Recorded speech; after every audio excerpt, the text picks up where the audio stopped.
Buenas tardes y bienvenidos a este nuevo encuentro, esta nueva conferencia del ciclo de conferencias que dimos en llamar Tierra del Fuego, representaciones, invenciones y violaciones del fin del mundo.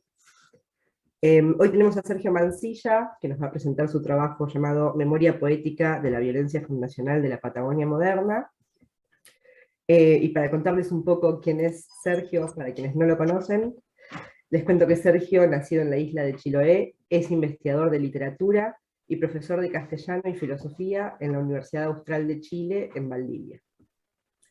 Pero además, y hay que subrayarlo, es muy reconocido escritor y poeta chileno, vinculado al movimiento cultural Aumén de Chiloé y al grupo Índice de Valdivia. Obtuvo su PhD en Romance Languages and Literature en la Universidad de Washington, Seattle. Es miembro de la Academia Chilena de la Lengua y forma parte de la Red Temática para Patagonia, por lo que desde 2015 se une a una intensa colaboración con la Universidad Friedrich Schiller de Viena. Sergio es un poeta e investigador y algunos de los títulos de sus muchos poemarios incluyen Kerkun de 2019, Ventanas empañadas de 2018 y Cauquil de 2005. Pero también muchos textos de su vasta bibliografía crítica, que comprende 4 libros monográficos, 20 capítulos de libros y más de 50 artículos en revistas especializadas, siempre vuelven al tema del lugar, y en especial al lugar de los y las poetas del territorio sur patagónico de Chile. Entre algunos de estos libros o artículos se encuentran Poesía en los territorios sur Patagonia chilenos, cuando los lugares se hacen metáforas, de 2016, La entropía de los territorios patagónicos, de 2014, y Lugares que hacen palabras, de 2012. Bueno, y ahora ya le paso la palabra a Sergio para que nos presente su trabajo.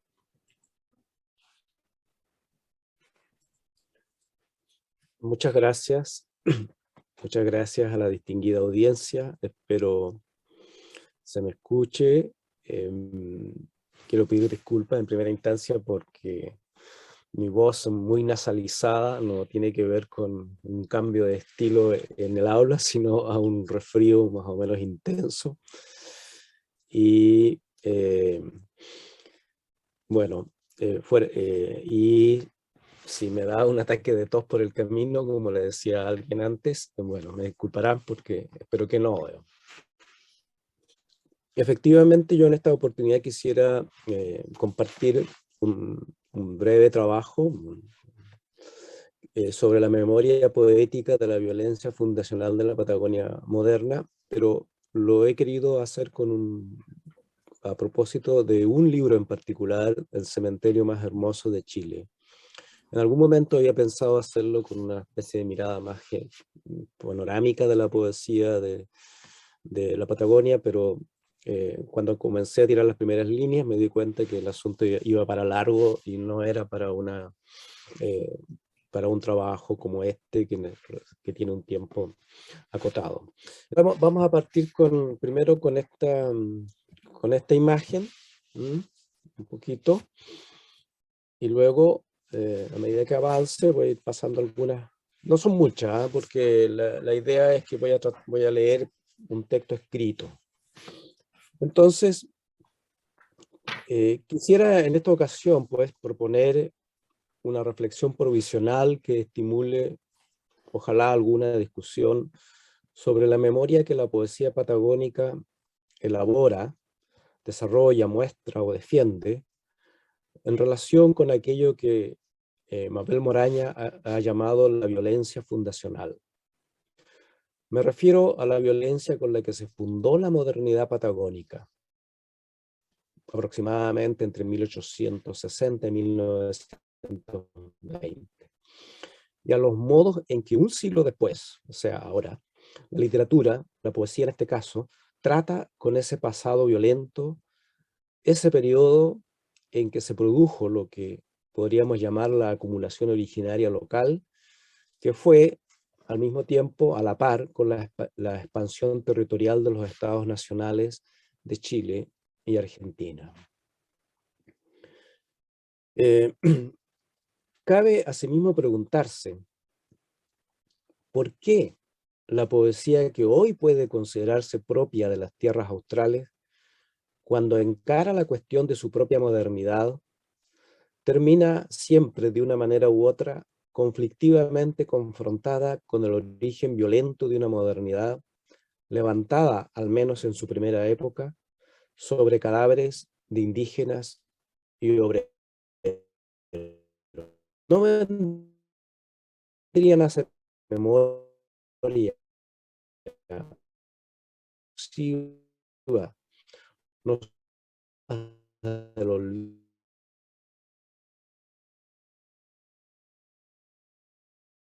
aún no saldadas de la historia.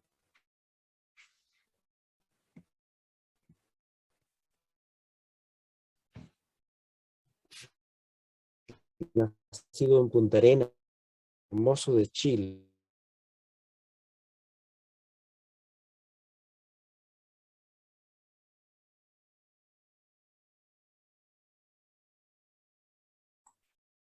Sergio no se está escuchando, querido.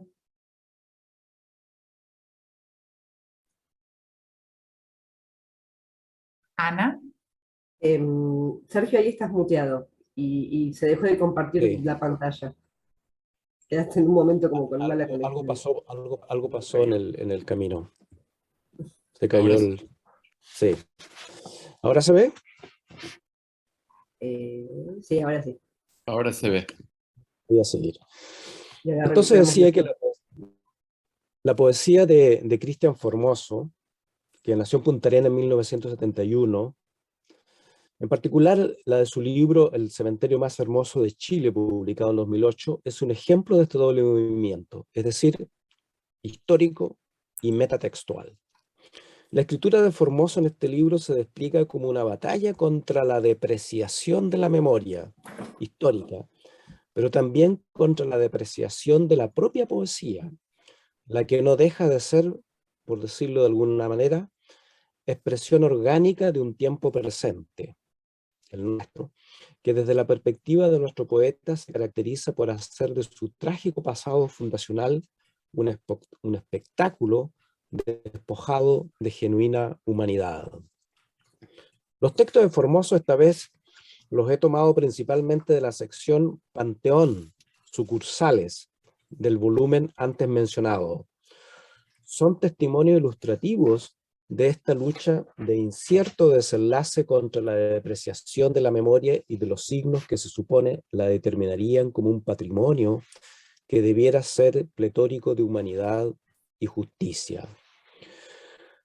Formoso nos alerta sobre el poder alienante de la desrealización de la historia, punto que igualmente termina afectando a aquella poesía que trata con el pasado. Y no hablamos de cualquier pasado, ciertamente. Hablamos de un pretérito marcado por una violencia fundacional brutal, despiadada, justificada a su hora por los perpetradores directos o indirectos como uno de los costos del progreso y de la acción civilizatoria de la cultura occidental y cristiana, cuyos miembros, ellos mismos, se autopercibieron siempre como superiores al indio salvaje. A punta de dinero, de rifles de repetición, de alcohol, de misiones religiosas más interesadas en la salvación de las almas de los salvajes que de los cuerpos murientes, del apoyo político y policial militar cuando fue necesario, de los gobiernos nacionales de Chile y Argentina del momento, la Patagonia entró a la modernidad en la segunda parte del siglo XIX de la mano de una emergente y pequeña élite económica y que muy pronto llegaría a ser de veras muy poderosa, muy bien conectada con las altas autoridades de gobierno y con el mercado internacional que requería ya para entonces ingentes cantidades de materias primas. ¿Por qué?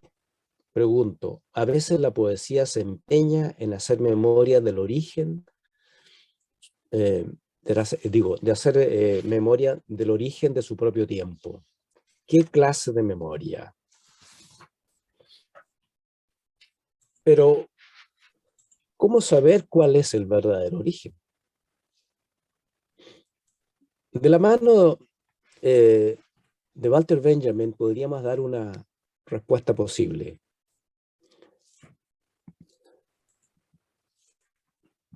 El verdadero origen es el recuerdo de un pasado cuya energía de memoria nos libera de la opresión o nos protege de ella y de sus inmoralidades, que alimenta el impulso revolucionario, que nos pone alertas ante esas ideologías del poder que buscan siempre constituirnos como peones obedientes y acríticos. Ese recuerdo, cuyo resplandor nos envuelve en un momento de peligro, es el verdadero origen de lo que hoy aquí históricamente somos y queremos y no queremos ser. Podemos y no podemos ser. En una paráfrasis de la tesis sexta, de las tesis de la historia, en traducción de Pablo, se me olvidó, un chileno, la traducción chilena. Bueno, entonces, ¿qué decir, por ejemplo, Pablo Yarzún? Entonces, ¿qué decir, por ejemplo, de la violenta y sanguinaria instalación de la modernidad occidental en su versión capitalista extractivista, con sus añadidos civilizatorios que implican, entre otros aspectos, la instalación del campo religioso monoteísta judeo-cristiano y la consolidación de la narrativa del progreso en los territorios patagónicos de Chile y Argentina a la vuelta del 1900? ¿Cómo tratar con ese pasado? Pongamos por caso, ¿qué hacer con la figura de José Menéndez, el otrora rey de la Patagonia, personaje emblemático en el que la imagen del muchacho humilde, inmigrante desde una España empobrecida, poseedor de un sobresaliente sentido comercial de la oportunidad, convive con la imagen de un poderoso capitalista carente de escrúpulos, pero convencido de que hacía un servicio inestimable a la civilización blanca, al progreso, a las economías nacionales? Prohombre lo llamará el historiador chileno Mateo Martinich. Para otros será un temprano oligarca que propició, gracias a su estatus de autoridad de facto, el genocidio indígena con el fin de despejar enormes campos de pastoreos para las ovejas que quedarían entonces libres de salvajes.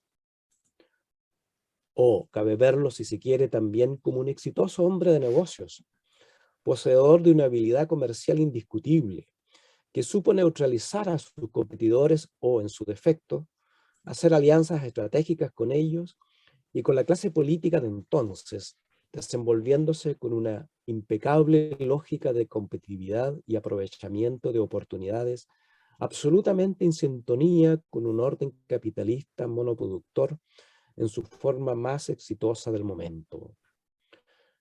Menéndez fue parte de una clase empresarial emergente en los albores de la modernidad patagónica, cuyas actividades industriales, financieras y de servicios dieron paso a la acumulación originaria, pongo entre comillas, indispensable para generar las condiciones civilizatorias, también entre comillas, concordantes con las acciones de expansión territorial de los estados nacionales de Chile y Argentina del siglo XIX, acciones que en la Patagonia se extenderán hasta entrado el siglo XX.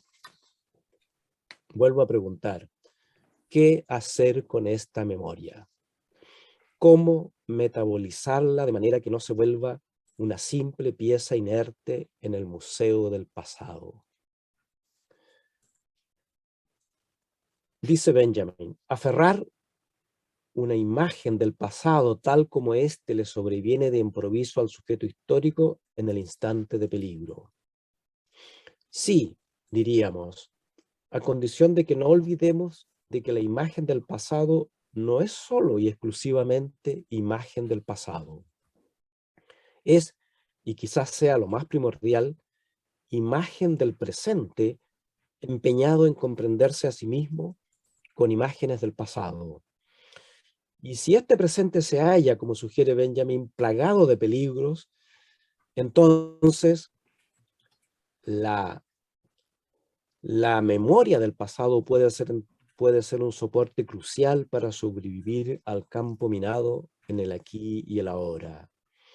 Y uno de los grandes peligros de nuestro tiempo es precisamente la conversión del pasado en una mercancía que toma la forma de un gozoso paseo por el parque del pasado, en el que los muertos se han vuelto objetos de consumo, disponibles, por ejemplo, para el turismo y también, vaya paradoja, para la propia poesía.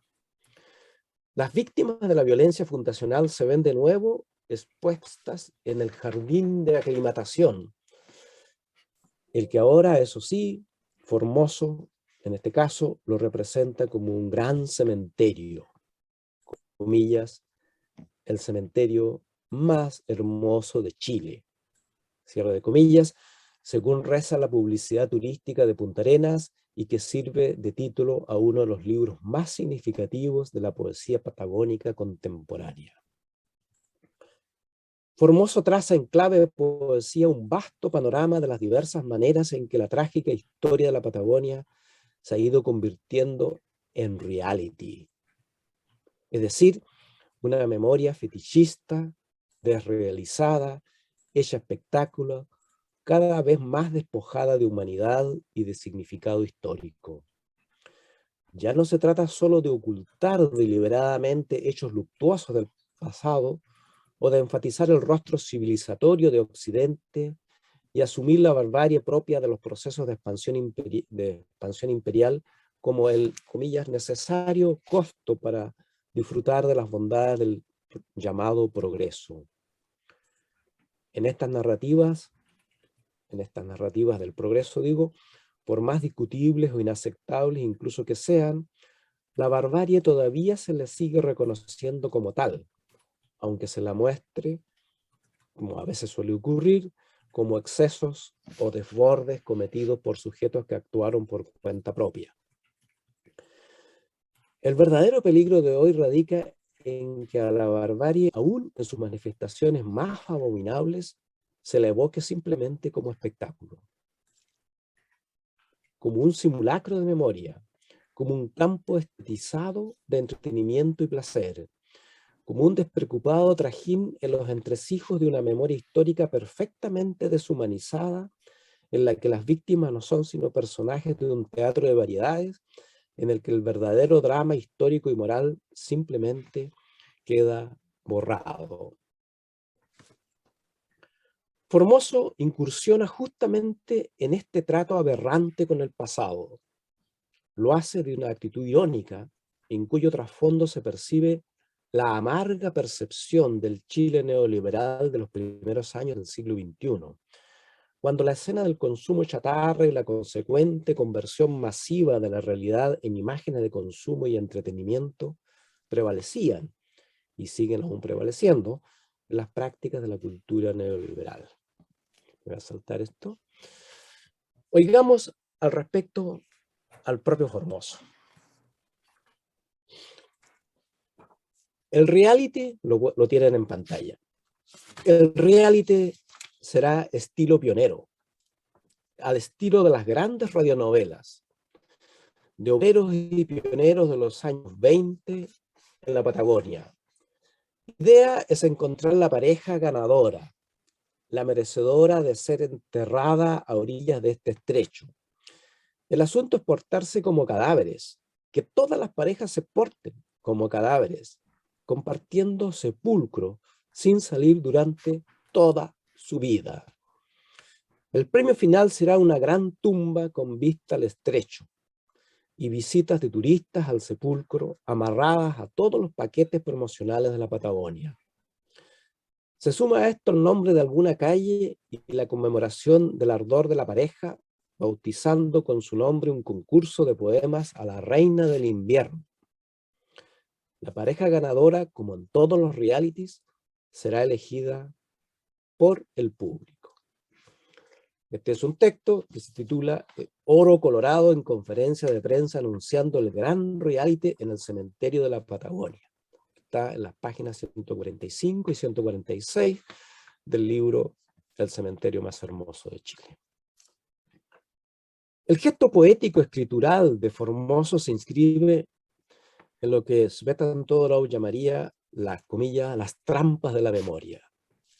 Es decir, en esas formas de traer el pasado al presente, caracterizadas porque el sentido de reconocimiento y justicia hacia quienes vivieron antes que nosotros simplemente se ha desvanecido en el aire. El poema, como otros de la misma sección, no solo nos expone a una escena que podríamos describir como pastiche histórico, los verdaderos cadáveres de antaño representados ahora como personajes de un reality, sino que proyecta un dramático llamado de atención hacia el efecto alienante que puede tener la propia poesía. Nótese la alusión a, comillas, los poemas a la reina del invierno. Hay que decir, entre paréntesis, que en Punta Arenas se realiza un festival de invierno, que en sus buenos tiempos elegía la primavera del invierno. Si es que esta no pasa de ser, digo la poesía, si es que esta no pasa de ser una pieza más del espectáculo de simulacros y desrealizaciones al servicio de un vaciamiento del espesor de la realidad histórica en beneficio de una irrealidad que, sin embargo, sigue valiéndose de la memoria de lo históricamente acontecido.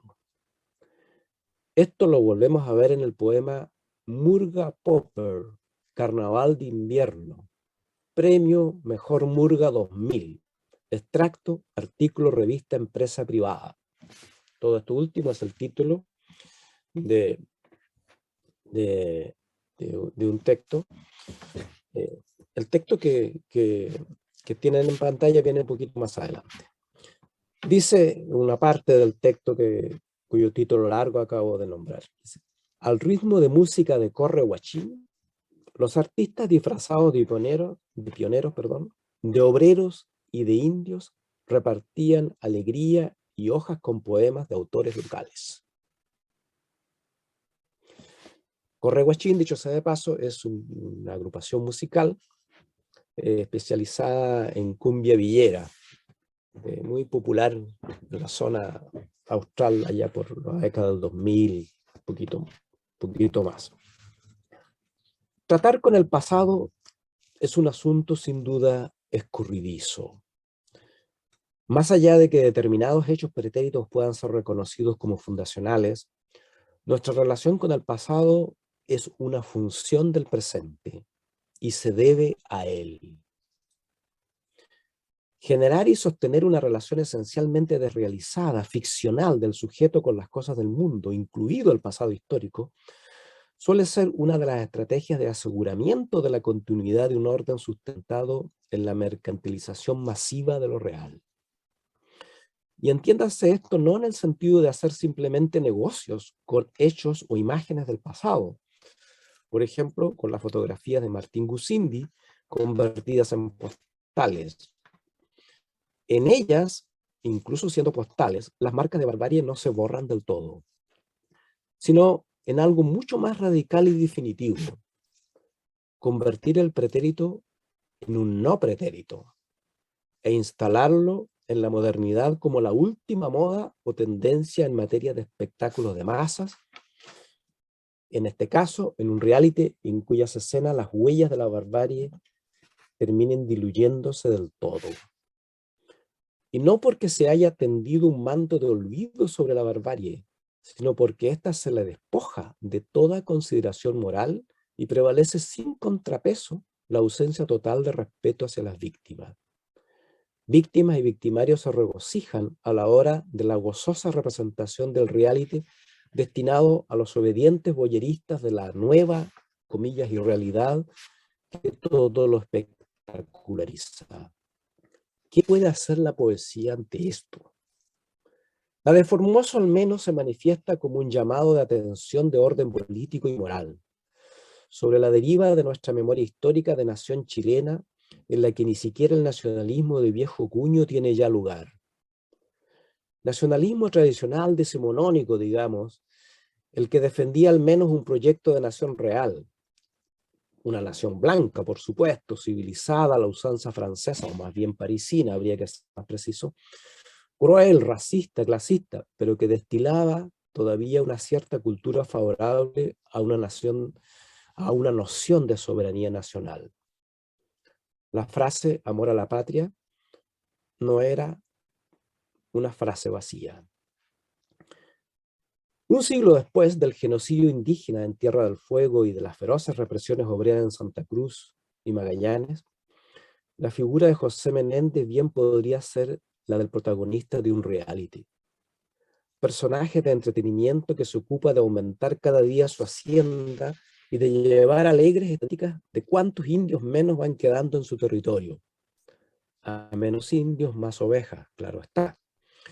Aunque parezca monstruoso imaginarlo así, el trabajo de la literatura consiste precisamente en crear mundos de ficción, alternos en apariencia, pero que arrancan de estructuras de sentir muy reales, aquellas que son propias de nuestra época de penurias. ¿Para qué poetas en tiempos de penuria?, se preguntó alguna vez el poeta Hölderlin. Pues para esto, hacernos ver la monstruosidad de nuestra época, que sin consideración moral alguna puede convertir en mercancía simbólica de consumo hasta las realidades humanas más trágicas y abominables. El riesgo de estetizar o ficcionalizar la realidad de la vida y la historia hasta niveles moralmente inaceptables está ahí, a tiro de honda, tanto así que ni siquiera la literatura está libre de este riesgo.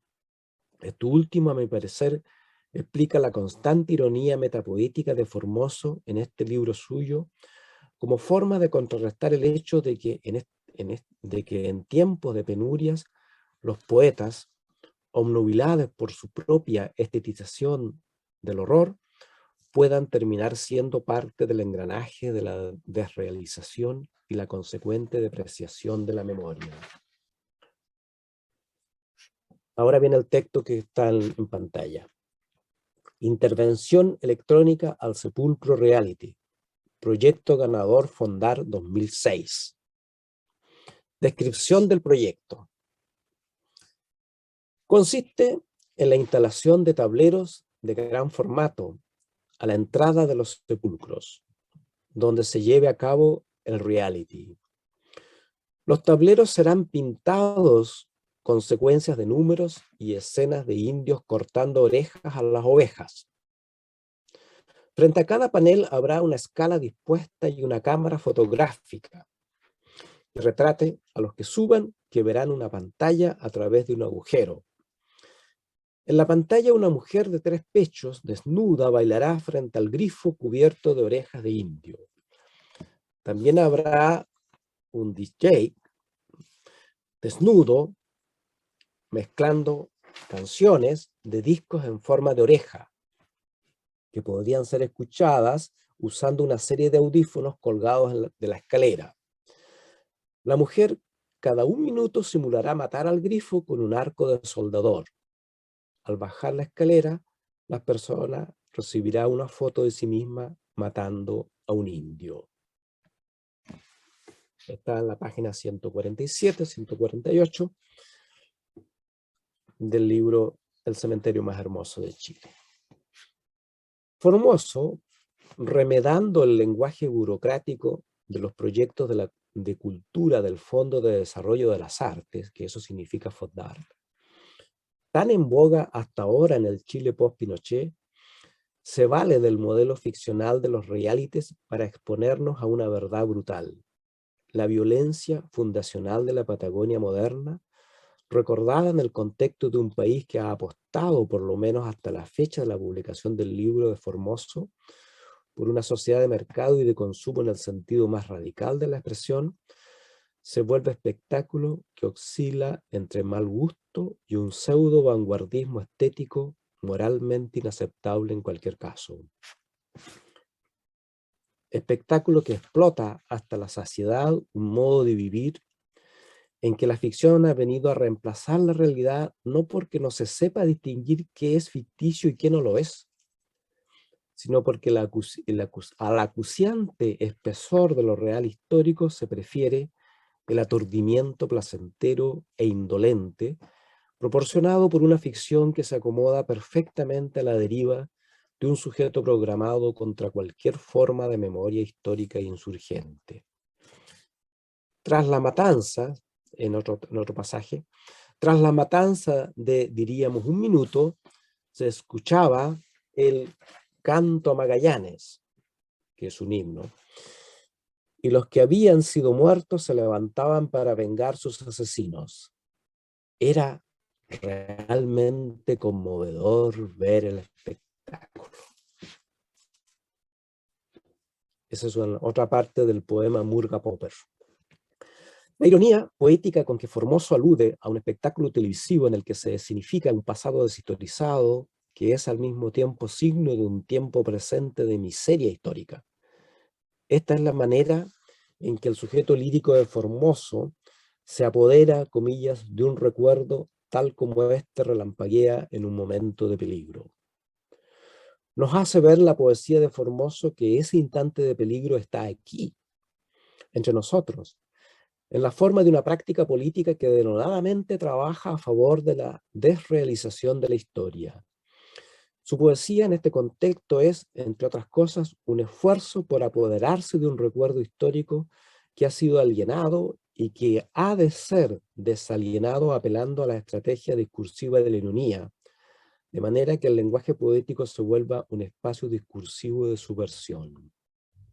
Entendamos, el gesto subversivo acontece a través de un trabajo de representación poética que, apoyándose en el subtexto de la historia que registra la violencia fundacional de la Patagonia moderna, subvierte una segunda representación, aquella del reality que ha venido a copar el presente completo de la nación chilena y que, si bien igualmente se apoya en el subtexto de la historia, lo deshistoriza hasta convertirlo en un grosero espectáculo de entretenimiento.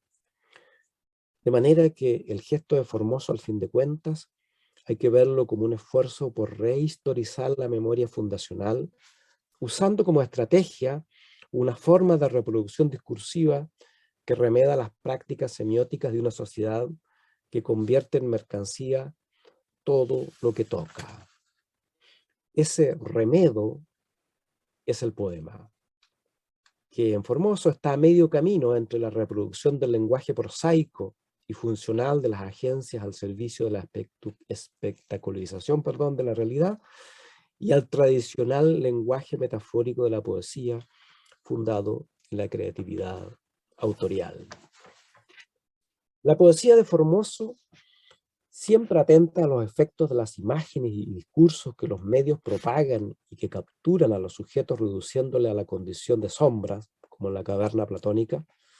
Recurrentemente trabaja con una modalidad de ficción poética que se nutre de modelos mediáticos, pero que al mismo tiempo lo desconstruye por la vía de mostrarlos mediante una hiperbolización irónica como constructores de prácticas discursivas que laminan la realidad hasta volverla un simulacro.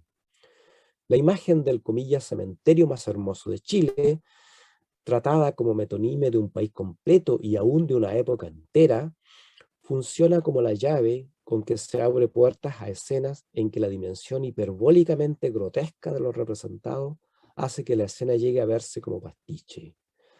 Naturalmente que para que tal procedimiento funcione a nivel de lector, es decir, para aprehender adecuadamente la ironía, se requiere de este último un cierto saber relativo al contexto y al trasfondo de memoria sobre el que se sustentan los poemas antecitados, por ejemplo. La poesía del libro aquí comentado presupone, tal vez más que otras, disponer de una cierta información acerca de la historia patagónica, de manera que podamos establecer las equivalencias y conexiones pertinentes entre la ficción poética y las realidades de nuestro tiempo en trato con las de su propio pasado, en este caso, un pasado originario. Punta Arenas es una tremenda oportunidad de negocios, porque se trata del cementerio más hermoso de Chile. Leemos en la página 143.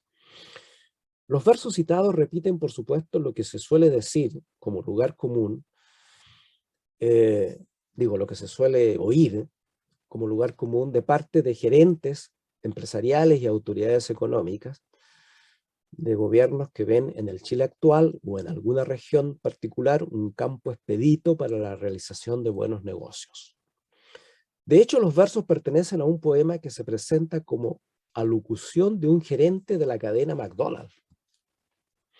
En la cita anterior hallamos una especie de falsa relación causa-efecto. Dado la falsa relación sería esta.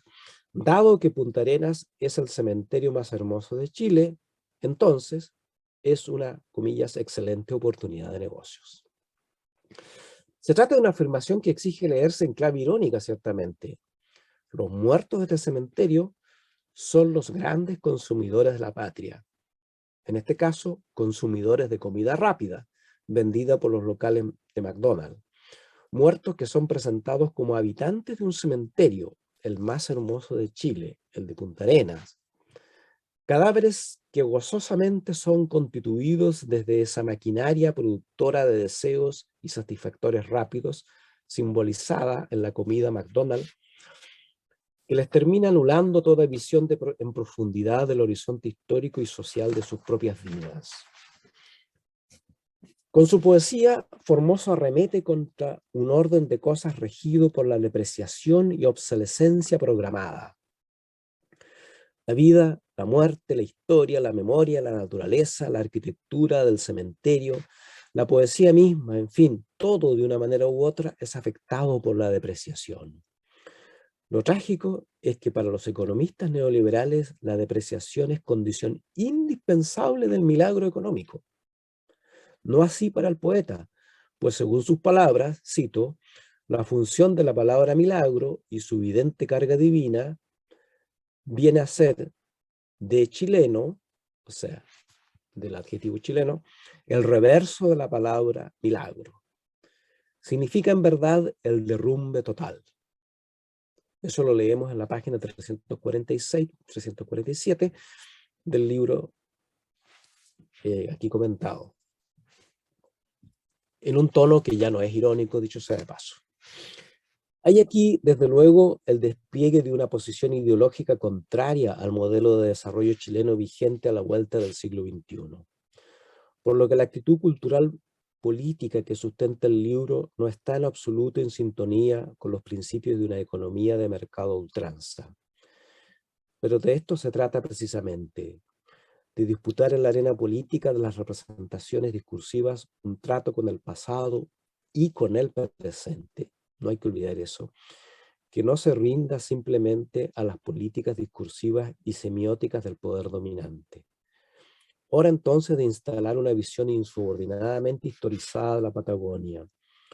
Y Formoso lo hace en el terreno de la poesía, cuyo lenguaje de por sí heterogéneo y desmitificador de estereotipos se presta para armar escenas literarias que, comillas, ensucian las asépticas representaciones de la memoria despojadas de sangre, de cuerpos verdaderos y sufrientes, en que los verdugos son a menudo mostrados como amables agentes providenciales de civilización.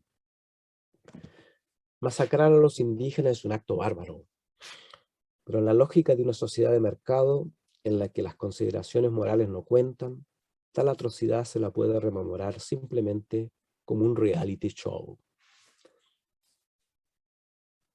Dice nuevamente Benjamin, en cada época ha de hacerse el intento de ganarle de nuevo la tradición al conformismo que está a punto de avasallarla.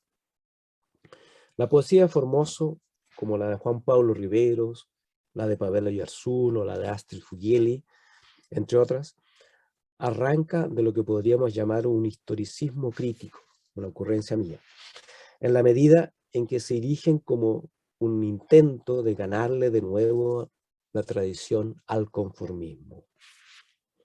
Entendamos que aquí el vocablo tradición no habría que asociarlo a una visión simplemente conservadora del pasado. Me parece que no es esta la idea.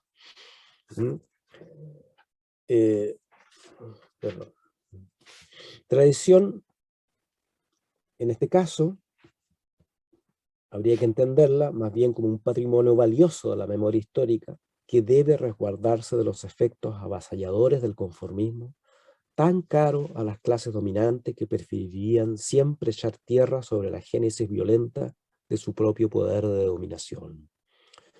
La poesía de Formoso aquí comentada es un asalto implacable a esta clase de conformismo, incluyendo, como ya hemos insinuado, al conformismo que puede haber incluso en la propia poesía. ¿Qué lenguaje realmente puede dar cuenta del horror sin traicionarse a sí mismo y, claro está, sin traicionar a quienes son objeto de un intento de restitución de una memoria que sea de verdad justa?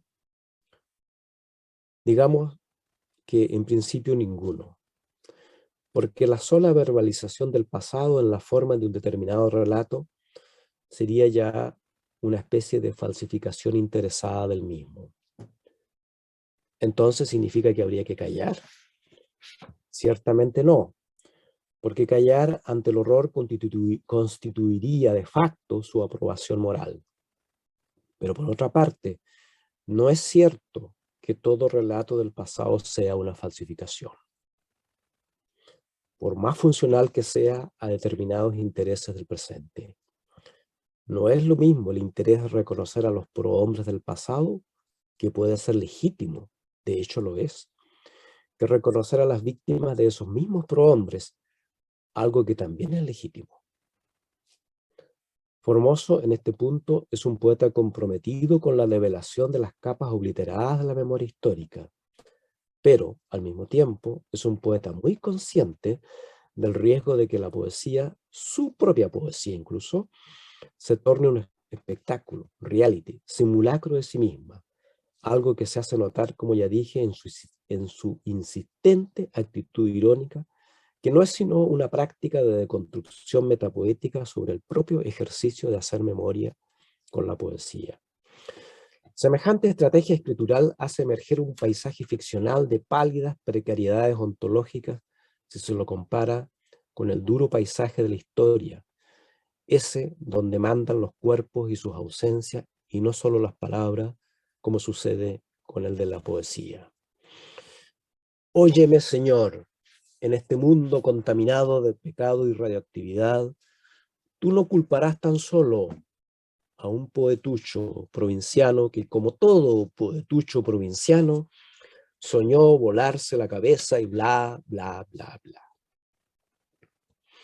Es un poema de Formoso que se llama, que tiene el título de Cristian Formoso en iniciales, 23/10/2006, con un signo de muerte. El evidente diálogo intertextual con el inicio del poema Oración por Marilyn Monroe de Ernesto Cardenal está al servicio de la conformación de una especie de autorretrato del autor, signado, el autorretrato, por la depreciación de la figura del poeta. Lejos de ser el vate nerudiano, el pequeño dios de Huidobro, el vidente de Rimbaud o el visionario de Blake, por ejemplo, el poeta aquí se reduce a la condición de poetucho provinciano, más o menos fracasado, que ha soñado más de una vez con el suicidio. Poetucho, autor perpetrador de una poesía que por encima de sus logros estéticos no deja de ser una verborrea metafórica desrealizante sobre la dura escena del mundo real. Ser poeta en tiempos de penuria significa también tener una descarnada conciencia de la enorme precariedad de su oficio y estar entonces siempre en guardia ante los cantos de sirenas de la propia poesía. Más todavía si tal poesía, como sucede con la moderna poesía patagónica, su existencia actual, se debe a la violencia fundacional de la modernidad, que la hizo posible y de la que es, quiérase o no, su herencia y su expresión. ¿Y por qué no dar vuelta a la página del pasado? Dirán muchos, sobre todo quienes se incomodan cuando historiadores, poetas, novelistas o críticos escudriñan en la vida y acciones fundacionales de personajes históricos como José Menéndez, José Nogueira, Julius Popper, Alexander McLennan. Ese que nombraban el Chancho Colorado, entre otros.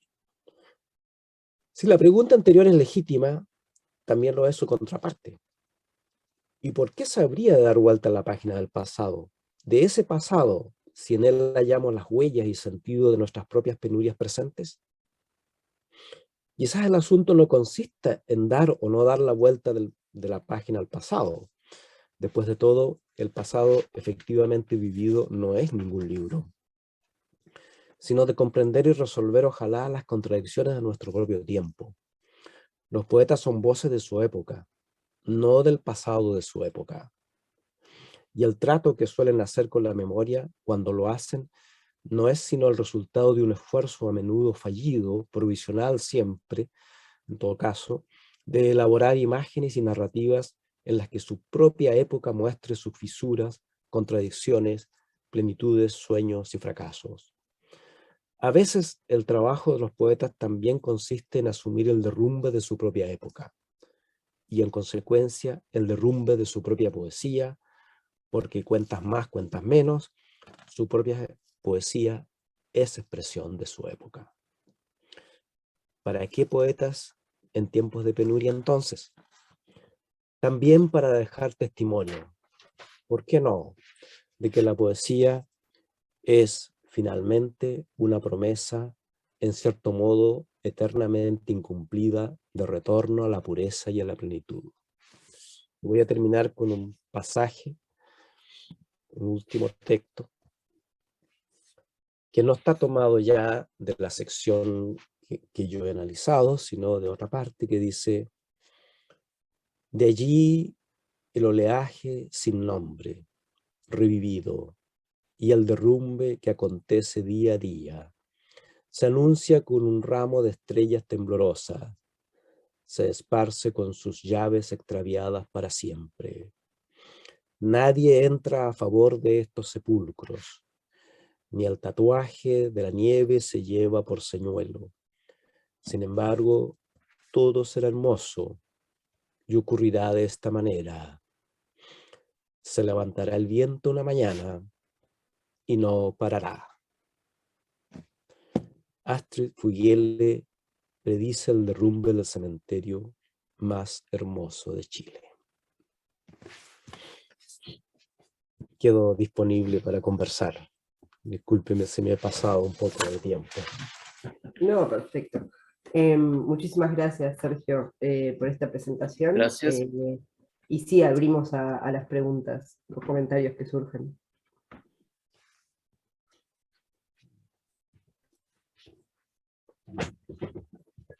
Sí, David. Gracias, Ana. Hola, Sergio. Gracias por la presentación. Excelente, me pareció muy lindo, sobre todo con quienes trabajaste. El texto de Formosa, sin duda, un texto largo, un poema de largo aliento, un poemario de largo aliento, que claro, va por muchos temas, muchos sepulcros, muchas muertes.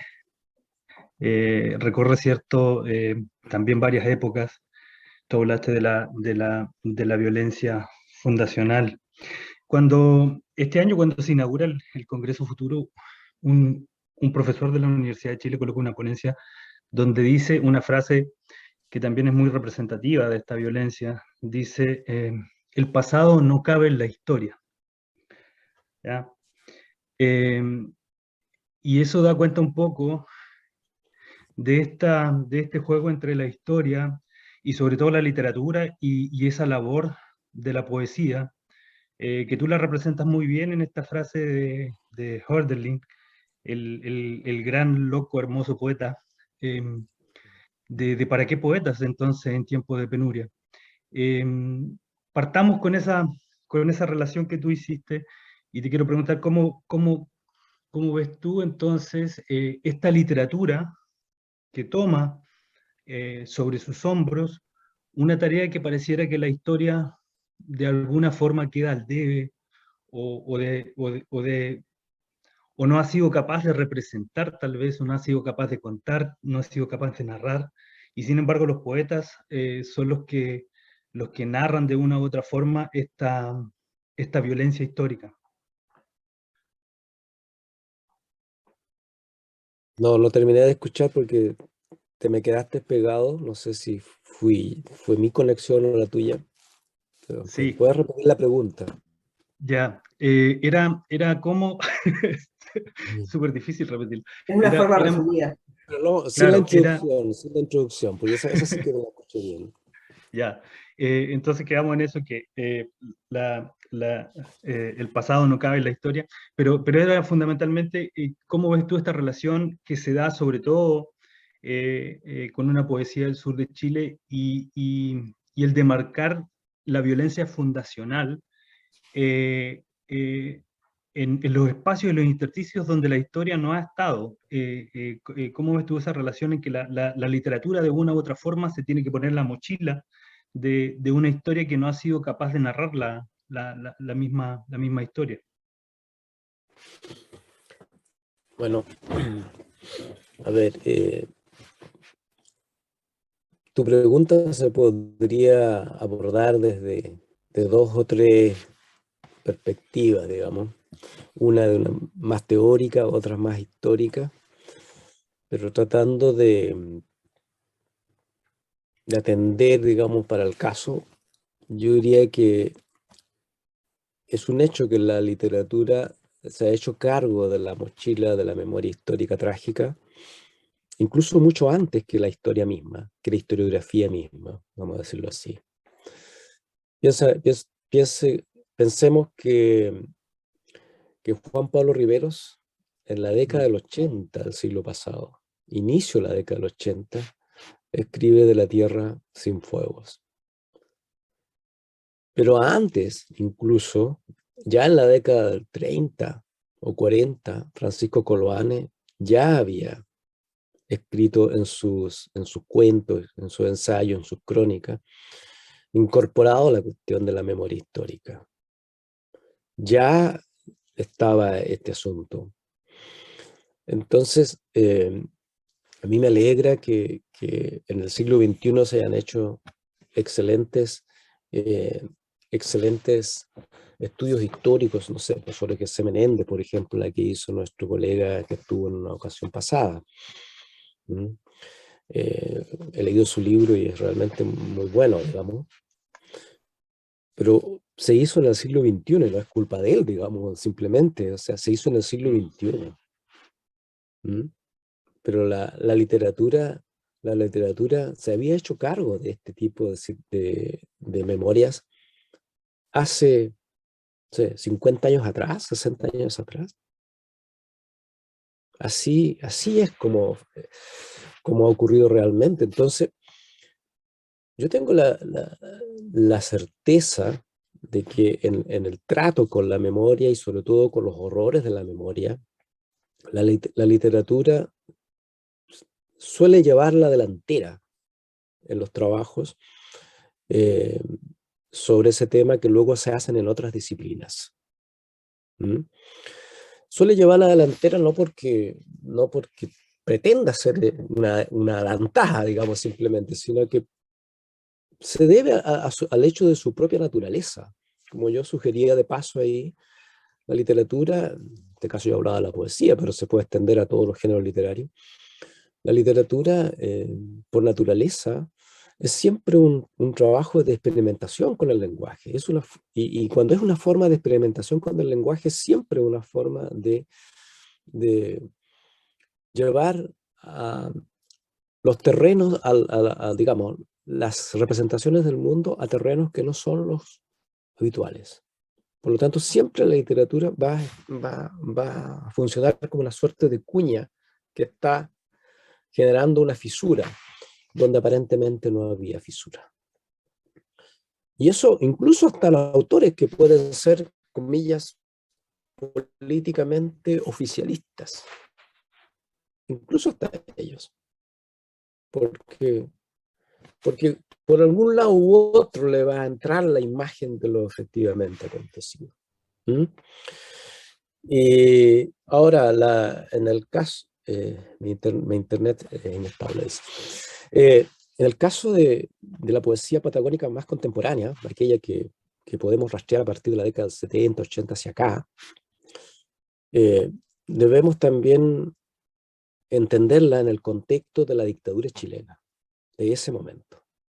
Es decir, la búsqueda hacia el pasado, el ejercicio de hacer memoria con la poesía, también fue en cierto modo una respuesta político-estética a la situación del presente en una doble o triple dimensión, digamos, como una forma también de hablar del presente sin mencionarlo y por lo tanto sortear la censura de la época, pero por otra también buscar el origen. no el origen necesariamente de la Patagonia, en el sentido, sino el origen de nuestra época. ¿Sí? El horror de hoy, el horror de 1976, 80, ¿es inédito en Chile? No, no es inédito. Ya había ocurrido antes, una y otra vez, una y otra vez. ¿Mm? Los poetas patagónicos lo van a encontrar, no tienen que ir muy lejos, ¿no? Tienen que mirarse a sí mismos y se van a encontrar que el horror de origen está ahí, en el cementerio, en los palacios, en el hermoso palacio que está ahí junto a la Plaza Muñoz Gamero. Ahí también está inscrito el horror, solo que hay que saber verlo. ¿Mm? Pero la belleza arquitectónica de ese palacio puede efectivamente hacer olvidar el horror, porque es demasiado bello, porque está muy bien hecho. Pero los poetas, la mente poética, vamos a decirlo así, más que los poetas, la mente poética busca más capas de representaciones que las que encontramos en las fachadas o en las habitaciones de ese palacio de Raúl Menéndez. Yo he estado ahí, ¿no? Y es sorprendente pensar que en ese momento había gente que vivía del modo como vivía ahí, y al lado, o sea, ahí a unos cuantos metros más, había gente que vivía en la miseria más absoluta. Y un poquito más allá estaban los que sistemáticamente eran asesinados día a día. Entonces, yo sé que alguien más tenía la palabra. Sí, Catarina, que vi que levantaste la mano, ¿no? Gracias, muchísimas gracias por la presentación. Yo no conocía estos poemas y me fascinan mucho, no solamente por la combinación de ironía y oscuridad, que seguramente Raúl puede decir más sobre eso, sino que, bueno, mi pregunta es sobre el lugar de la poesía dentro de la historia o en oposición a la historia, quizás en este caso. Y también sobre, y eso es una pregunta fácil y simple, sobre la dimensión oral de esos poemas, porque en alguna parte dijo que hay performances digitales y quería preguntar si esos poemas se traducen a idiomas indígenas también, o cómo se presentan, pues, porque sobre todo en ese poema de las orejas y de las ovejas, estuve pensando que realmente necesita una dimensión, o necesita un público que escuche esa, esa perspectiva a la historia, o esa, pues sí, esa verdad. Muchas gracias. A ver, sobre la traducción misma, que yo sepa, los textos o algunos textos de Formoso no tengo información de que se hayan traducido a alguna lengua indígena. Yo sé que hay algunas traducciones, pero a lenguas no indígenas necesariamente, más bien al inglés o a otros idiomas. De paso hay que decir que Formoso es profesor de inglés, digamos, por formación inicial. Por lo tanto, él domina muy bien, digamos, el idioma inglés. Hizo su doctorado en Estados Unidos, en fin, además. Entonces, así que es un conocedor de la literatura más bien escrita internacional. Pero sí, hay que decir que él, como otros poetas patagónicos, ha alimentado su conocimiento de la historia, no solo de los estudios de los archivos, no solo de los estudios de los historiadores, sino obviamente oyendo la memoria popular, la memoria oral, que se transmite y que está ahí la gente la retiene de alguna manera u otra. ¿Mm? Eso es así, todos los poetas hacen eso, ¿no? No es un asunto solo por ser patagónico, vamos, es el hecho de que los autores alimentan su mundo a partir de muchas fuentes, y entre ellas lo que Gonzalo Rojas llamaba el hablar, ¿no es cierto? El murmurar, el balbuceo de la oralidad es un asunto crucial. Es un asunto crucial. No sé, y en cuanto al lugar que tienen en la historia, bueno, ahora, o sea, es una poesía que ya se ha reconocido. O sea, es una poesía que hoy día es parte del patrimonio de de la literatura chilena contemporánea. O sea, eso es obvio. Y eso es un avance, desde luego. Es un avance, es una poesía que tiene un lugar. El trabajo que yo mismo he hecho como crítico en este punto ha contribuido, creo yo, modestamente a situarlo en un lugar que yo creo que merece, ¿no? Pero por otra parte también no hay que olvidar que Formoso es un autor muy atento también a la oralidad mediática, a lo que sucede a nivel de los medios.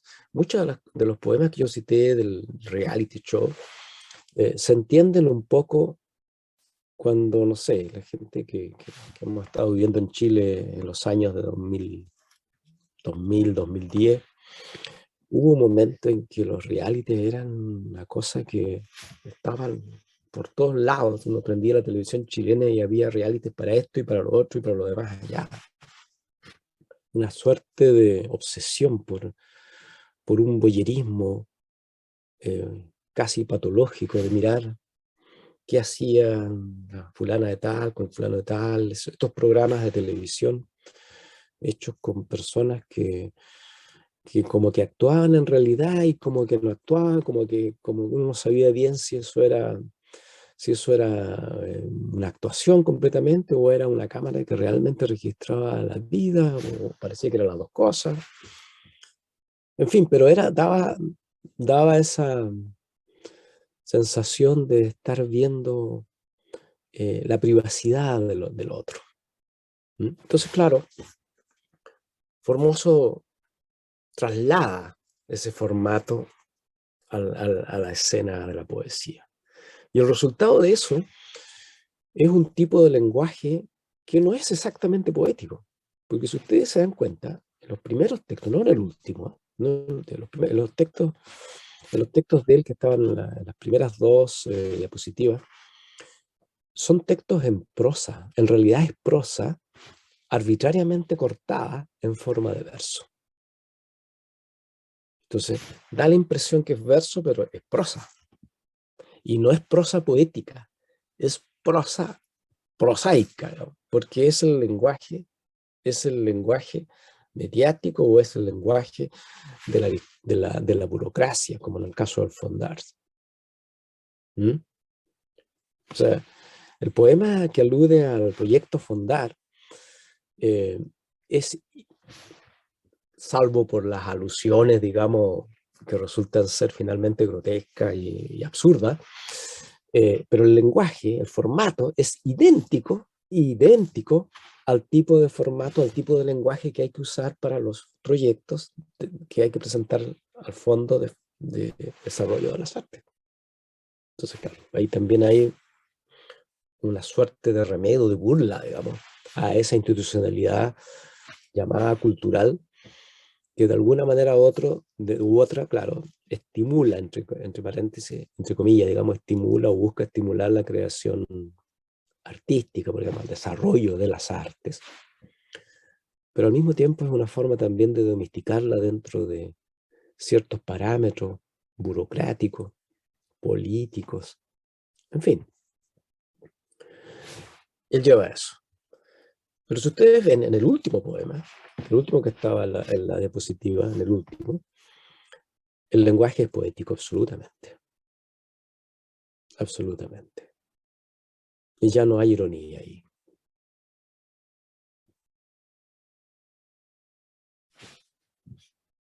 no sé si te respondo, pero por lo menos es lo que puedo decir. Bien, no sé si hay otra pregunta. Ah, sí, David. Sí, Sergio, te quería llevar a otro ámbito, pero que se desprende de lo mismo, pero un poco más complejo, porque ciertamente se abren brechas bien complejas con este tema. Tú citaste a Benjamin. Bueno, Benjamin trabaja muchos de sus tesis para la filosofía de la historia, también después de lecturas de Nietzsche y esa repetición de un pasado, repetición de una historia, el eterno retorno, sobre todo la historia de los despojados, de los que no aparecen como protagonistas de la historia, sino más bien de los vencidos. Entonces, ¿cómo se dirige ese territorio? Obviamente lo estás enfocando desde la manifestación estética, pero ¿cómo se dirige un territorio desde la violencia, de esa violencia simbólica fundacional? ¿Cómo es capaz de salirse de ese estigma? ¿Cómo es capaz de reescribirse entonces el territorio patagónico, siendo que históricamente la última el libro que tú mencionaste de Rivero es muy decidor en eso? Tenemos la violencia de los pueblos originarios, pero después de los 80, esa isla que sirve para terminar casi con los últimos reductos de esos pueblos, sirve como campo de tortura. Entonces, es esa historia que se va repitiendo. ¿Cómo? Yo sé que es complicado, pero ¿cómo entonces se sale de ese círculo? Quizá la respuesta sea increíble, poderosamente pesimista. No se sale, digamos, no se sale. Pero no se sale, no es que haya que entenderlo como un fatalismo en el sentido de que, bueno, estamos condenados, digamos, a los 100 años de soledad, digamos, de García Márquez. No se sale en el sentido de que ese pasado, esa memoria simplemente no se puede borrar, digamos. Está ahí, va a estar ahí. No se puede borrar.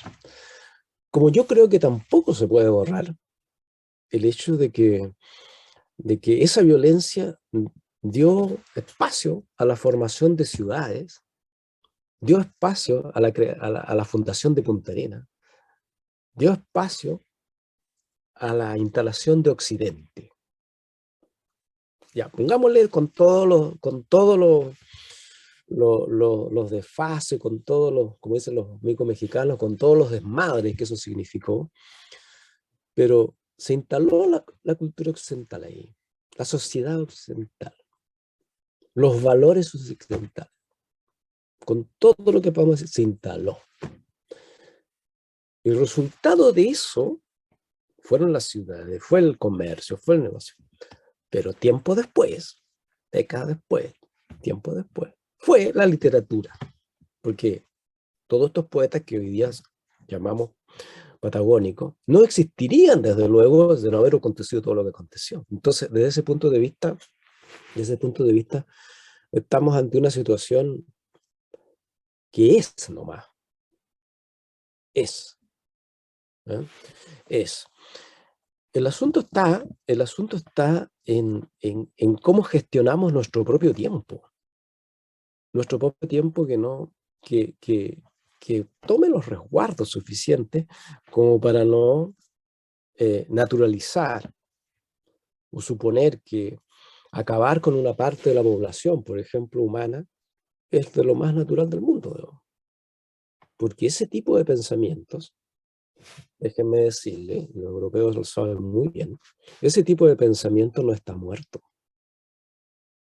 Ese tipo de pensamiento está muy vivo, podrá ser minoritario, podrá ser abominable y repudiable, todo lo que quieran, pero está muy vivo y basta, y estoy seguro, basta que se den las condiciones objetivas, como dicen los marxistas, que se den las condiciones objetivas para que florezca, y va a florecer. Y no solo va a florecer, va a actuar.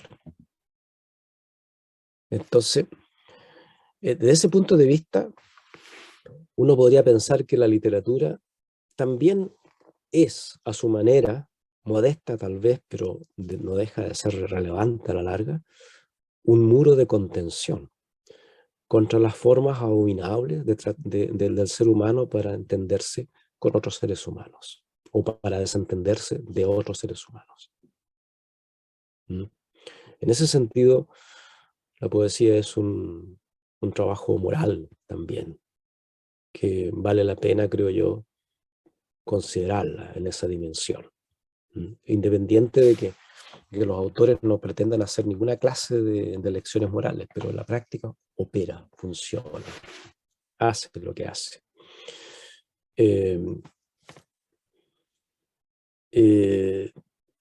Bueno, podríamos conversar más sobre este punto, pero creo que resume por lo menos lo que yo pienso al respecto. Parece que alguien levantó la mano. Sí, Javier. Sí, Javier. gracias por la presentación, Sergio, y buenas tardes.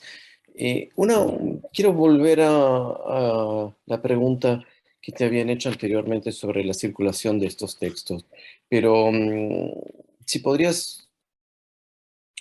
puede ser una pregunta una respuesta más for export, para quienes no conocíamos este tipo de literatura y donde, por lo que dices y por los comentarios y cómo lo has mostrado, es evidentemente una literatura contracorriente, pero me gustaría saber hasta qué punto, a dónde llega en su difusión hoy en el público, en la educación, en el sistema de educación, en las escuelas, etcétera, etcétera. Respuesta para ignorantes, por favor. Gracias. Gracias, Javier. Un saludo desde Chile. Mira, la verdad es que en Chile la poesía tiene una situación bien paradójica, porque no entra a la biblioteca, entra muy poco a la biblioteca, y al sistema educativo prácticamente la poesía chilena más actual es una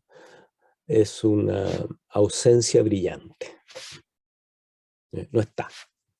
Tú vas a los planes y programas, no está, con algunas excepciones naturalmente, pero que terminan confirmando la regla. Sin embargo,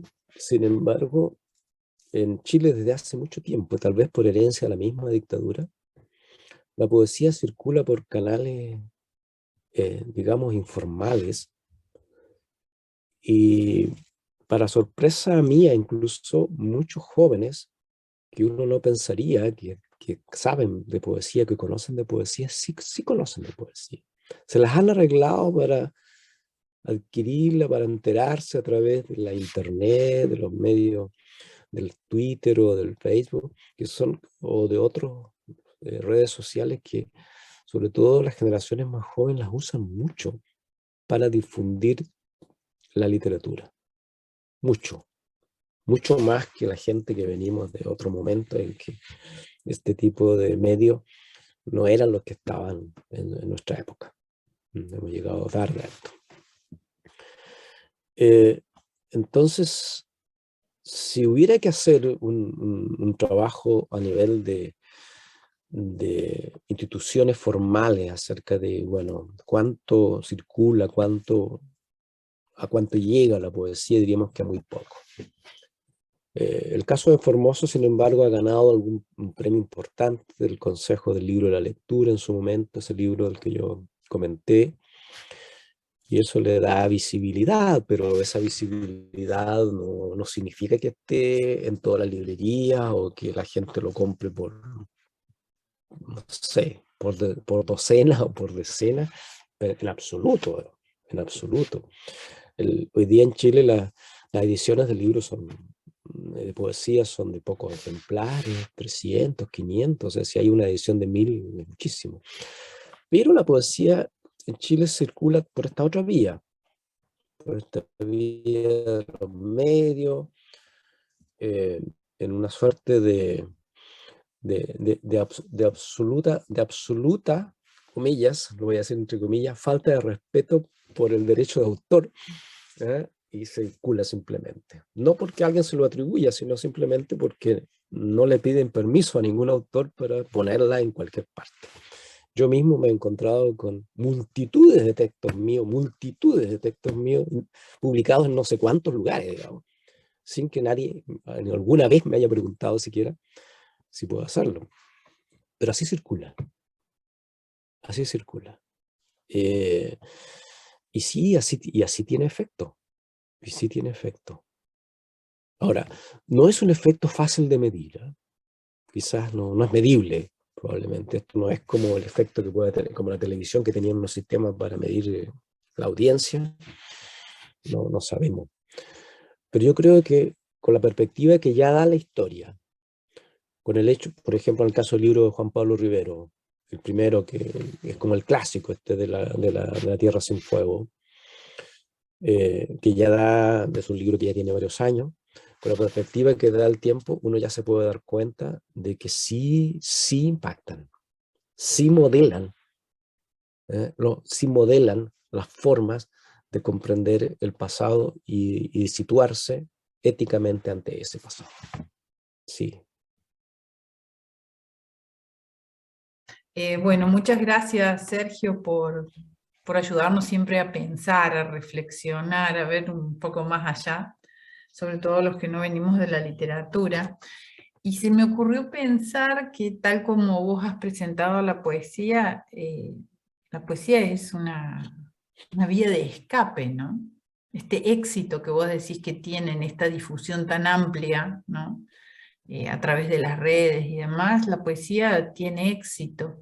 Y ese éxito podría ser pensable como una vía de escape a lo oprobio cotidiano, a la explotación, a la injusticia, ¿no? De un sistema capitalista que hace agua por todos lados, ¿no? Sobre todo porque fue muy sorprendente lo que vos contabas o mostrabas de Formoso y su poesía, porque tiene una actualidad muy fuerte. Así que esa es un poco, no sé si es una pregunta, más que nada es un comentario, es si vos atribuís ese éxito a la poesía como vía de escape, más allá de la manifestación estética que es en sí misma, ¿no? Mientras preguntabas, asociaba la palabra éxito al inglés exits, que significa justamente escape. Salida. Vía de escape, está bien. Claro. Está bueno. Y por algo es, digamos. Si al final éxito también es una manera de salir, de destacarse, digamos. Pero qué buena asociación. Sí. Sí. Sí. Bueno, no me queda de otra, digamos. Si quiero hacer metáforas, tengo que hacer esos ejercicios de asociación. Sí. Yo creo que más que escape en el sentido de fuga, en el sentido, porque escape, pues no necesariamente siempre fuga, pero en este caso, en el sentido de fuga, de irse nomás y dejar las cosas botadas, digamos, en ese sentido. Yo creo que la poesía es un ejercicio permanente de a ver cómo podemos decir lo que de alguna manera no se deja atrapar por el lenguaje. Qué bueno. Hay lo que a veces llaman la otredad radical, que no se presta para ser dicha. Y la poesía es un trabajo que consiste en estar constantemente ensayando maneras de decir lo que no se presta o lo que aparentemente no se deja atrapar por el lenguaje. Por supuesto, a veces eso puede tomar la forma de un ejercicio muy lingüístico y muy metapoético, muy metafísico. Pero otras veces, como en el caso de la poesía que yo comenté aquí, puede tomar la forma de un trabajo muy vinculado a la memoria histórica. Porque al final de cuentas, resumiendo un poco el asunto, no se trata solo de hablar de la historia. No se trata solo de hablar del pasado, es algo que tal vez no dije. Se trata de qué palabras son las que podemos decir ante el horror que está más allá de toda posibilidad de verbalización, en el sentido recto y justo del término. Que dicho sea de paso, es el problema que todos los poetas, de algún modo u otro, lo tienen. Sí, claro. Entonces, la cuestión es que, claro, el horror tiene formas distintas. En unos lugares se manifestará de una manera, en otros se manifestará de otra, en otros se manifestará de otra. En el caso de la Patagonia ya sabemos más o menos cómo fue el asunto en ese periodo. Pero no es el único, no es la única manera tampoco. En otros lugares el horror será la destrucción, no sé, horrorosa de la naturaleza, por ejemplo. En otros será la constitución o la construcción de ciudades que son cada vez más invivibles. En otros será la guerra, en fin. Ahora, tampoco hay que decir que la poesía solo es eso, también es gozo, también es placer, también es promesa, también es el anuncio de algo que a lo mejor nunca ocurrirá, pero el solo hecho de que se anuncie, el solo hecho de que se prometa en formato poesía, genera una suerte de satisfacción ontológica consigo mismo, que es un poco lo que encontramos en el último texto que yo puse en la diapositiva. Allí cuando mencionas la palabra placer, pienso, ya que estamos en estas relaciones que vos vas construyendo, bien, tal vez en el placer de poder hacer digerible lo indigerible, ¿no? Porque cuando estamos hablando de horror son de realidades que no se pueden digerir, que si las tuviéramos que transitar en la realidad del lenguaje, creo que moriríamos de la angustia. Entonces tal vez en el placer de una manifestación estética como es la poesía, uno las puede transitar más placenteramente, si se puede decir de alguna manera, ¿no? Sí, pero en eso también hay un riesgo. Claro. Y el riesgo es que finalmente se constituya eso en un estereotipo. Al final los estereotipos también dan una sensación de estabilidad. Claro. Más allá de que puedan ser falsificaciones, dan una sensación de estabilidad. Y una estabilidad real que los seres humanos necesitan. O sea, yo entiendo a la gente que dice, bueno, ¿para qué volver al pasado? Y bueno, porque desde cierto punto de vista tiene sentido no tener que indagar siempre en el horror. Tiene sentido. Es parte de la necesaria estabilidad psicológica de la gente tener que olvidar cosas horrorosas. Sí. Pero desde otro punto de vista, ese olvido también puede ser tremendamente crítico. Porque al olvidar se puede fácilmente volver a repetir. Sin que, lo más trágico todavía, sin que el que lo repita sepa que lo está repitiendo. Claro, y eso es lo más peligroso, ¿no? Es más peligroso todavía. Entonces, ¿qué hacer? Pues, mejor no respondo. Muchas gracias por la respuesta. Yeah. Catarina tenía una pregunta y después Javier.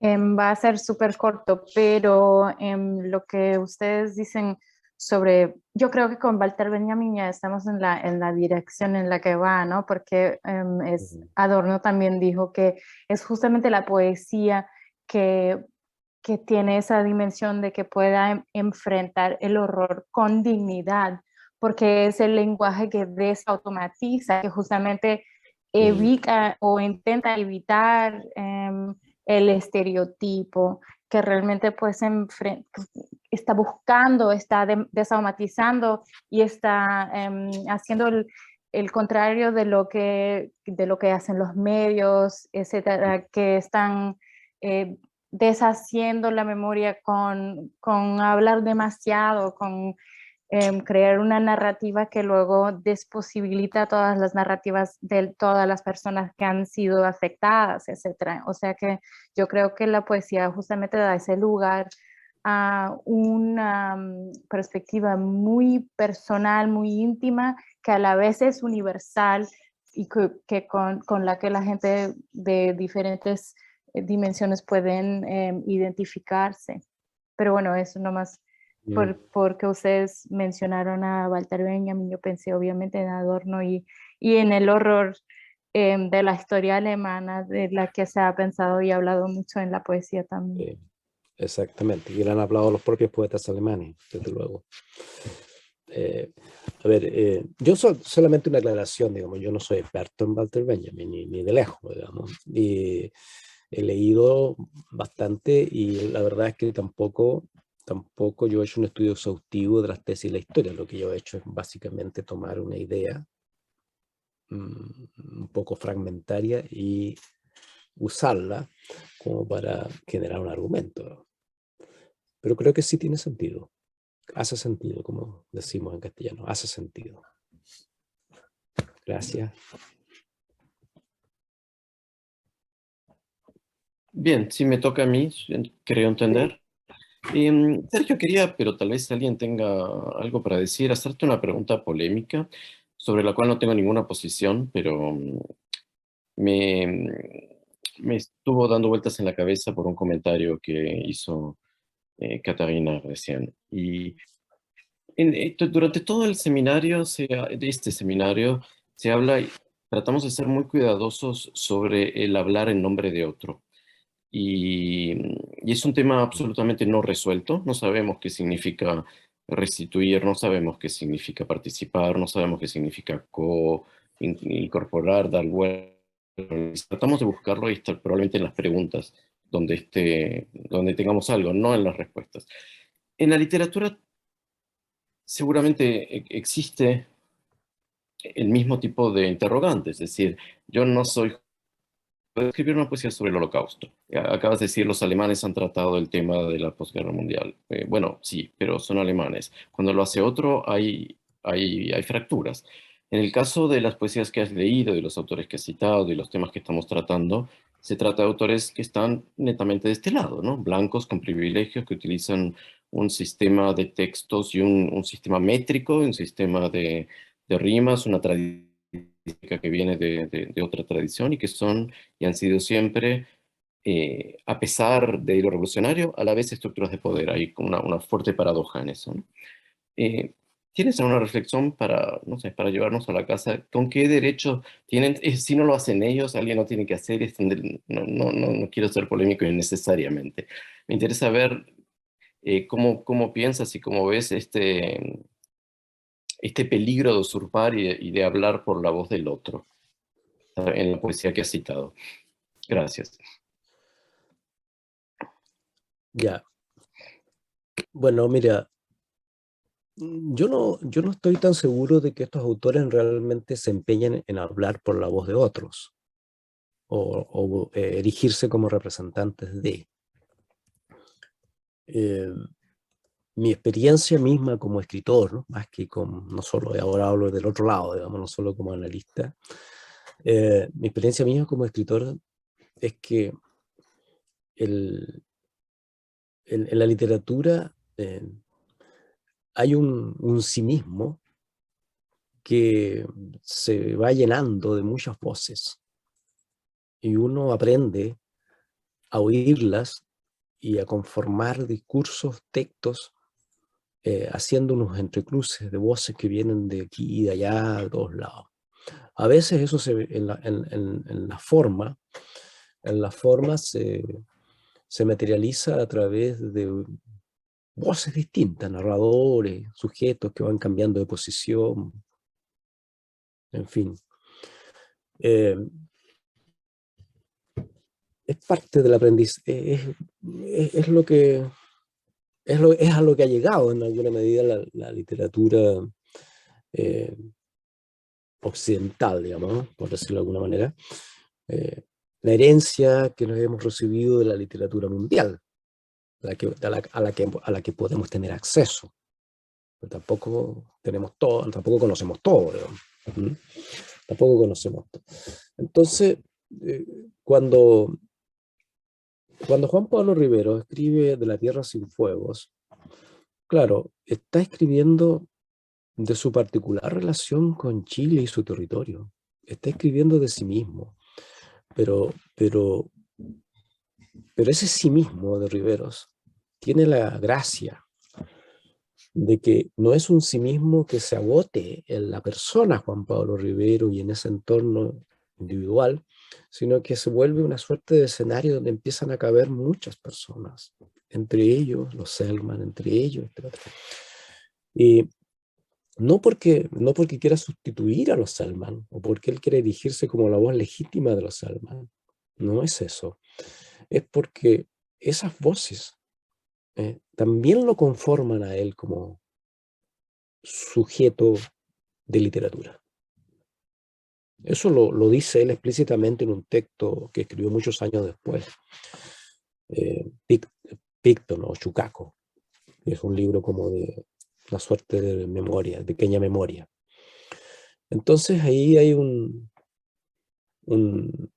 no es explícitamente la idea de yo voy a hablar por el que no tiene voz, así como lo plantea, no sé, Gallo Spivak, por ejemplo, como la pregunta famosa esa de ¿puede hablar el subalterno? No, este no es la situación. No. Esa pregunta en el campo de la creación literaria, a mi juicio, no cabe, no tiene sentido. No tiene sentido. No es que pueda o no pueda hablar, ¿sabes? Está ahí, digamos. Y también se entiende que eso que se consigue hacer es apenas un bloque de otra cosa más grande que otro les tocará hacer.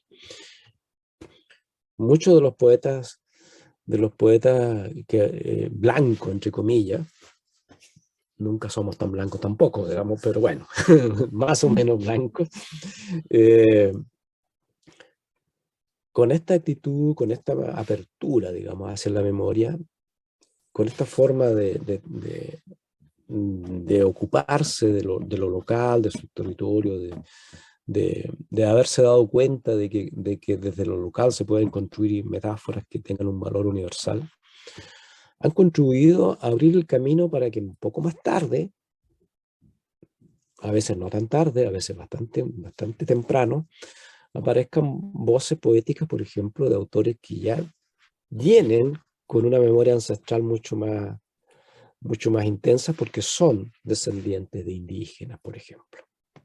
En el caso de la poesía intercultural del sur de Chile, como se ha llamado a veces, o etnocultural, como se ha llamado otras, un libro pionero en el caso del sur de Chile, es un libro de un autor que no es de origen indígena, es un autor de origen chileno-alemán, digamos, que se llama Clemente Riedemann, un libro de 1984, Carramaguán. Carramaguán fue muy importante. Hoy día podríamos, no sé, juzgarlo por otras razones, pero en su momento fue muy importante y sirvió como una especie de iluminación acerca de que sí se podía escribir sobre historia, sobre construir estos sujetos medios narrativos, medios líricos, entremezclar textos, incorporar pasajes de la historia a la poesía, sin que deje de ser poesía. Y comenzó a verse que era legítimo, que se podía escribir desde posiciones inesperadas, desde sitios. Bueno, resultado, fue un estimulante para que aparecieran, no es la única explicación ciertamente, pero sirvió estimuló la emergencia de poetas indígenas que vinieron a posteriori, un lote grande de gente, grande de autores chilenos de origen indígena, que son un poco posteriores y que de alguna manera, aunque a veces no lo digan, de alguna manera toman en su origen un modelo como este, que se le ha vuelto en cierto sentido canónico, paradigmático. Entonces, yo diría que en este punto hay está la conciencia de que esto es una tarea colectiva. Es una tarea colectiva en la que nadie a priori carece de lugar, pero tampoco a priori nadie tiene un lugar predeterminado. El asunto se va haciendo en función de lo que cada quien pueda hacer, y yo siempre pienso que el ejercicio de hacer poesía es una suerte también de un acto de generosidad hacia la humanidad, digamos. Los poetas en realidad ganan un poco y nada, por lo menos en Chile, al escribir y hacer trabajo con libros. Siempre tienen que vivir de otra cosa, digamos. El propio Formoso, profesor de la Universidad de Magallanes, de poeta, no vive. Sin embargo, entrega su obra, muchas veces la regalan, literalmente, no es metáfora, literalmente. Pero es una manera también de contribuir a esta cooperativa, digamos, esta gran cooperativa de balbuceos, para que en su conjunto podamos entre todos ir componiendo la sinfonía de la humanidad. Anota esta última frase que te puede ser útil. Muchas gracias. Te iba a decir eso. Bueno, nos quedamos con esa última frase tuya, Sergio. Te agradecemos un montón la participación y tu trabajo. Claudia Hammerschmidt, con sus problemas técnicos, me insistió en que te dijera que estuvo escuchando atentamente y que también manda sus agradecimientos. Muchas gracias a ustedes por invitarme y tener la oportunidad de conversar. A la próxima será en algún lugar de Göttingen o de Berlín. Esperemos para el próximo encuentro. Llama. De Frankfurt. Por lo pronto nosotros nos vemos la próxima semana, esperemos, con muchos de ustedes. Okay. Bueno, chao, hasta la próxima. Chao. Muchas Hasta la gracias. próxima.